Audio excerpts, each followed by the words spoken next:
what's up guys, Josh here, and today we're going to be doing a first kind of listening impressions of the AirPods Max. These were actually sent out by Jonathan Morrison. If you've been on YouTube, you're probably familiar with him. I'm gonna leave a link to his channel. I'd highly recommend checking his channel out.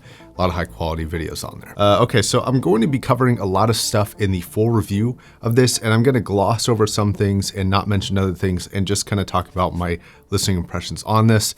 And as of right now, I haven't actually listened to this yet. So I'm gonna put these on, listen to them right here, and tell you what I think about them.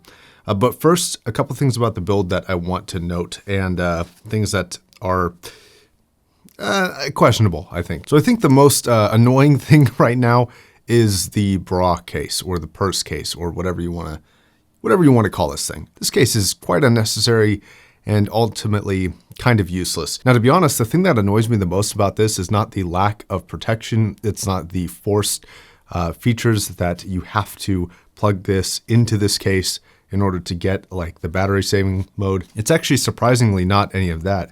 It's the fact that you have to put these headphones in a position that I think will actually cause maybe not damage, but certainly wear and tear to them over time. So in order to put these in the case, you have to fold them flat like this. Now, unfortunately, when you fold these flat, the two corners will clap into each other and you'll hear this all the time. Now this, and just when you're holding it, it makes that noise, rubs together. So anytime you have metal on metal or paint versus paint, it's gonna get ugly and it's not gonna last as long as it should. And that I think is quite disappointing, especially because this could have been easily mitigated by having a different folding design where the ear cups would kind of tilt up and store like a Bose headphone, for example. Now the rest of the build is pretty satisfying actually. This thing is quite well built. The mesh headband is fairly comfortable. I don't feel these two bands on the top of my head, which is great. I was a little worried about that. They're actually relatively slim, and I actually think they look pretty nice. Mine do have mismatched color pads, but I think it actually works to the benefit of being able to tell which side is right and which side is left. They didn't come from that like the factory, by the way. That was the way that they were sent to me. And the overall tolerances and the build quality of everything do feel very Apple, and that is to say, quite nice and quite good. Again, you have the Apple Watch sort of design inspiration in terms of the shape and the crown. One note on the ear pads is that they are kind of noisy. You can hear them rubbing together there. And you definitely hear that when you put them on your head. They kind of scratch against your skin and your hair, and they make a fair bit of noise. But outside of a few minor complaints, I think the overall build is quite nice and definitely pretty good for the cost. Okay, so the first thing is the noise cancellation. It seems quite good, actually. My voice is quite muffled. There is an audible hissing noise, and it's kind of fluctuative. So when I actually am talking, I hear the noise floor go up a little bit. And then when I stop talking, I can hear it dip down, but it's always kind of got that very minor hiss to it. And when I turn it to the pass-through mode, I actually can hear myself pretty well. Actually, this sounds really good, but the amplifier noise is still present. It's kind of the same noise with the same aspects of the noise cancellation mode, and then we should turn both off here. Now in the standard mode, it does block out a fair bit of sound, so I should mention that. So if you do want to hear outside, you'll definitely want to use the pass-through mode. But the amplifier noise is surprisingly quiet with the standard mode. It doesn't have the same hissing that the pass-through or the noise cancellation mode has, so that's good to hear. So I'm going to listen to In Women We Trust from Tannerell. Pass-through does a good job of passing the sound through even while it's playing at full volume. It's actually pretty nice. It kind of just sounds like it's part of the music almost, like you can hear noises kind of clearly. Okay, so the first thing I'm noticing with this is that the voices are not as forward as I would like. This is just one song, obviously, so but it should be a little bit more forward than this. The metallic timbre, though, of some of the chimes and the rings in the background are really nice. They actually stand out as being like distinctly metallic.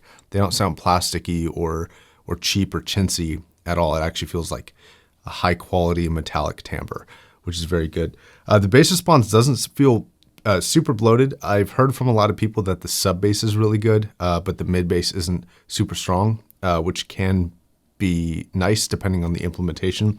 I'll have to test a different song to test the bass response on here, but as of right now, the most standout feature of this particular song is the timbre of those metallic sounds. Okay, and then I'm going to listen to Ain't We Got Fun from Alexis Cole. This is a almost overemphasized sound staging song, and I want to see how that sound staging plays with a song that kind of helps, it aids every headphone in providing a bit more soundstage than it maybe naturally would almost.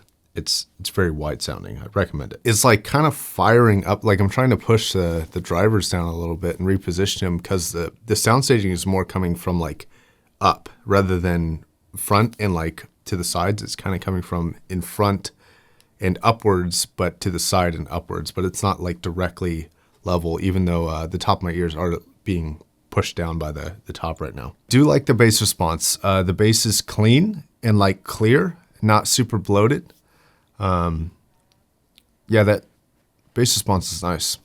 I think it's good. I'm gonna test 747 from the Tenet soundtrack. It's a very impressive, big, large-scale song. See, like this song right here should sound big, but it doesn't. It doesn't quite have the scale that some other headphones can achieve. We'll see what happens when it gets more active, but as of right now, I don't think it's quite, it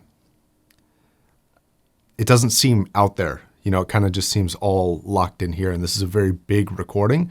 And what I would look for in an expensive headphone experience is that scale factor. And this doesn't quite reach that. Okay, so one thing I'm noticing here is that when I take it off, it doesn't just pause the music. It like pauses and it disconnects the Bluetooth. So it doesn't stay connected. And then when I put it on, it has to reconnect the Bluetooth, which it does automatically. And then it will hit play again. So it does pause and play automatically, but I wish it wouldn't disconnect right away.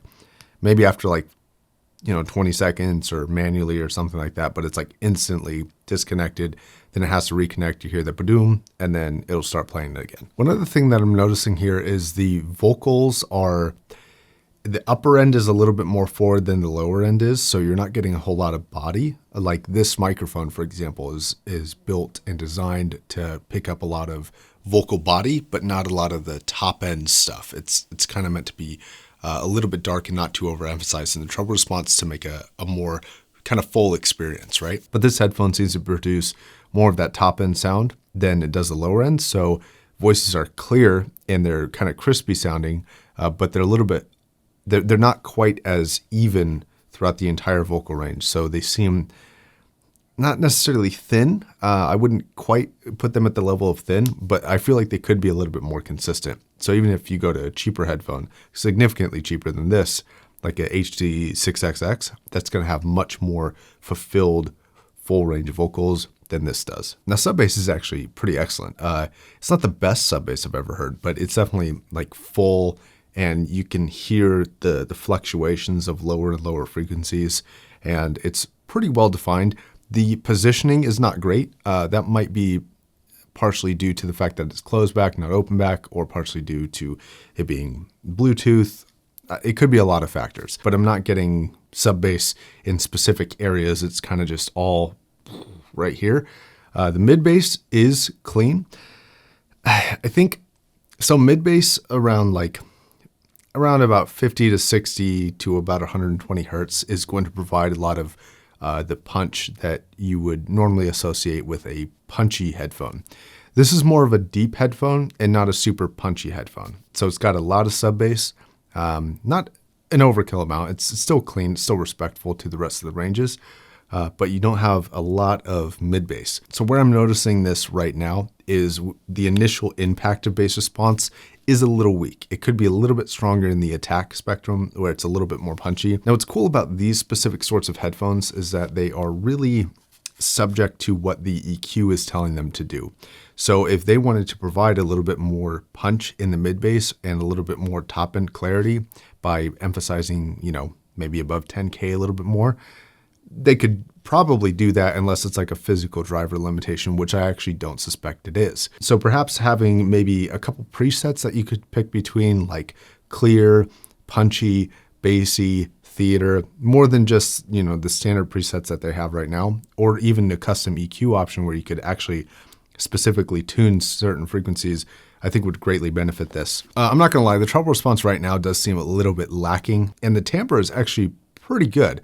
It's not, overkill good, but it's definitely pretty good and certainly fair, I think, for the price range of this.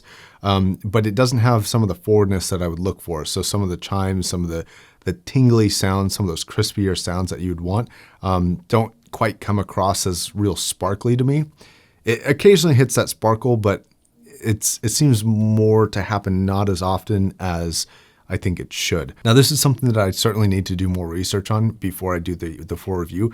What I'm not sure about the kind of EQ that they're running through this is if it's more active, where it's constantly like redefining what it needs to do second to second.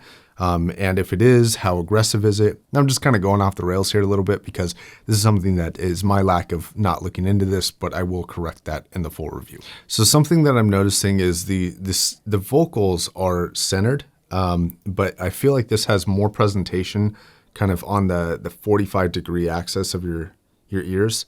That's where the strongest points of imaging tend to happen. And then obviously you have like far right and far left, but it's a little weak for center image in the center. It doesn't quite have the defined boundaries that these more kind of blobby areas over here. Now, this could be due to a couple things, one of which might be the timing between the two drivers could be slightly off, but then usually you'll see the entire spectrum of imaging kind of fall apart, not just one specific area. This also could be mitigated if they either had pads that were slightly thicker on the back and thinner on the front, or if they slightly tilted the drivers more forward. You'd get a more forward presentation, and the center image would usually go along with that and be a little bit stronger. Now, for more modern pop and R&B, I actually kind of prefer the darker sound signature and the treble response because sometimes they get a little bit overly poppy, overly sharp, overly kind of punchy in the top end, where it's kind of, coming at you a little bit harsher than it maybe should be to be, perfectly correct. So this mitigates some of those top end notes a little bit in a good way. But I think that the benefits of this or the detriments of this is really just going to depend on what type of music you listen to, how loud you're listening to it. And I don't think this is necessarily a perfect reference point, but it could work out in your favor depending on what you're listening to on a day-to-day basis. All right, I think I'll leave the impressions there for right now. I'm definitely curious to hop back into this and listen some more, write everything out, make sure I cover all the functionality and everything I want to say about this for the full review, and definitely subscribe for that if you're not subscribed already. I think standout features for me right now are the sub-bass response is quite nice. The build quality is obviously great. I didn't have as many problems with the pads as I thought I was going to have, but I'll put a couple like 2 or 3 hour sessions in on these, and then I'll tell you how I feel about it. Now, the weight, I've never been particularly sensitive to weight. This doesn't bug me at all. Actually, this feels quite nice on my head. I don't think I'm going to have any problems with fit comfort over time. This feels quite nice. Okay, I think that's going to wrap it up. I want to send a big thank you again to Jonathan for sending this out, and a big thank you to you for watching. If you're curious about the full review, again, definitely subscribe. Until the next video, my name is Josh, signing off. Bye, guys.